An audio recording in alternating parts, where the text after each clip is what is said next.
we've shown my confidence. We'll do the deadline day stuff. Transfer window in general, I guess. I know you don't like it. I know you're not a fan. Is it one of those things where there's always an outside chance that something might happen while the window's still open?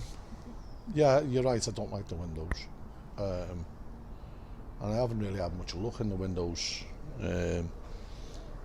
over the last 4 or 5. I think probably the summer one was probably okay, but apart from that, no, it's been tough. But I was hoping to bring somebody in today. I still haven't ruled that out, but a couple of targets we've missed.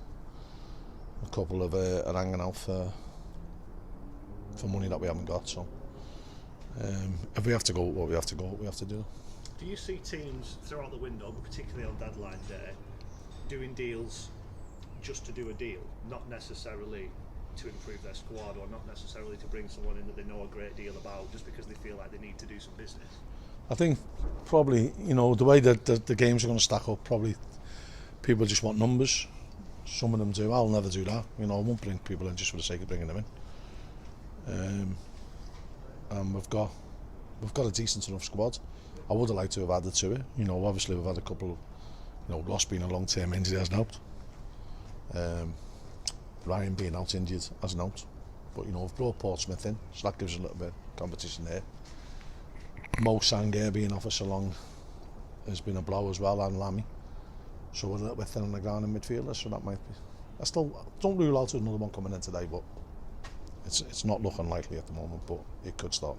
You brought Gary Robertson and Paul Smith in, players that you know and know you guys and know the club. Does that make it easier? Is it hard when you bring somebody in who's completely new to it and there's not a lot of time to bed them in with the games Saturday, Tuesday? Yeah, I think that's a valid point.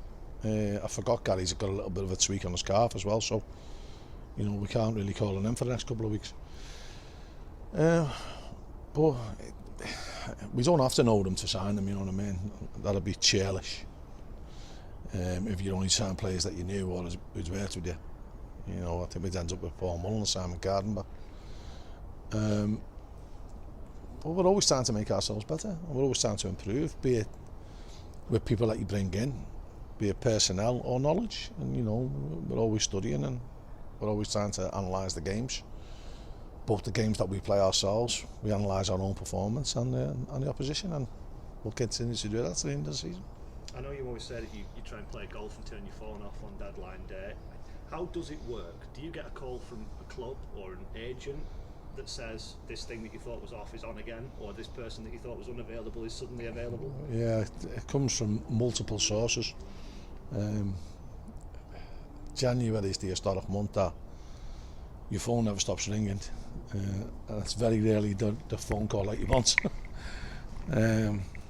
And people are trying to sort themselves out and sort players out, and it's a part of the job that sometimes it's annoying, but I'm sure if you're worked on a building site, sometimes it gets annoying when you're going up and down a ladder with a pod full of bricks. So you'd have to take the rough with the smooth, and we just want to try and, I think the chairman uses the term, incrementally get better. And we're going in the right direction. The plan's going in now for this side of the ground. The training pitch should be ready for towards the end of the season and definitely for next season. So if all that, this time next year, could be millionaires. No, this time next year, the ground could be finished and the training ground could be finished. And we've got to say a big thanks to Martin for the help that he's provided with that, and the help that we've provided them is a two-way process, so it's really good that we've got that partnership. But we'll finally have somewhere where we can train on a regular basis, and that'll be great. And then I think we will be an attractive proposition for players to come.